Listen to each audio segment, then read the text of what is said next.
샬롬, 오늘의 말씀지기 부천지구 최민희 간사입니다. 오늘 여러분과 말씀의 은혜를 나누게 되어서 감사합니다. 오늘도 우리에게 주실 하나님의 말씀을 잘 듣고 깨닫고 행하며 하나님과 꼭 붙어 살아가는 풍성한 삶을 누리시길 소망합니다.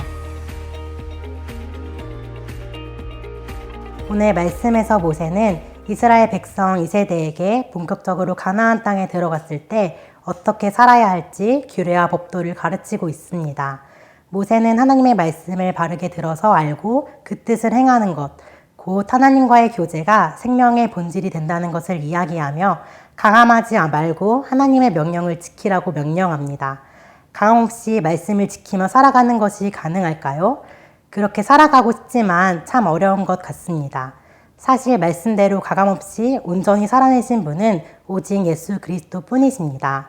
그러므로 우리는 예수님을 통해서만 가감없는 삶을 살아낼 수 있을 것입니다.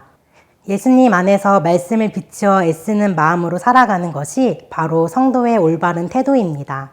모세는 불과 얼마 전에 하나님과의 언약을 파기한 사건을 언급합니다. 그러면서 하나님의 말씀을 준행하며 살아가지 않는 삶이 얼마나 비참한 삶인지를 백성들에게 상기시켜주고 있습니다. 그 사건이 바알볼 사건인데요. 민수기 25장에 나오는 장면입니다.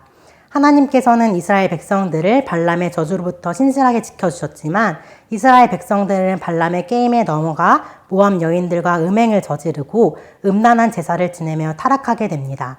하나님께서는 이스라엘에게 진노하시고 그 자리에서 심판하십니다. 그 결과 백성들에게 전염병이 와서 24,000명이 죽었습니다. 모세는 이스라엘 백성들에게 과거의 바알볼 사건을 상기시키며 가나안 땅에 들어가서도 하나님의 규례와 법도를 충실히 따를 것을 권면합니다. 이스라엘은 하나님을 닮고 그분의 뜻을 따를 때만 하나님의 백성다운 가치를 드러내는데 그럴 수 있는 비결은 다름 아닌 하나님의 규례와 법도를 지키는 것이기 때문입니다. 또 모세는 하나님의 백성이라는 신분이 얼마나 고귀한 것인지 가르쳐주고 있습니다. 온 세상의 주인이신 하나님께서 우리의 기도에 귀 기울여 주신다는 것입니다. 하나님께 가까이 다가갈 특권을 얻은 큰 나라가 세상에 없는데 기도할 때마다 그분이 우리에게 가까이 하신다는 것은 참 고귀하고 권세 있는 특권입니다. 즉 하나님과의 교제가 가장 영광스러운 일이고 진정한 복이 됩니다. 모세는 이 일들을 아들과 자손들에게 대대로 가르치라고 이야기합니다. 하나님께서는 모세에게 호렙산에서 십계명을 주셨는데요. 이는 이스라엘이 대대로 지킬 법이었습니다.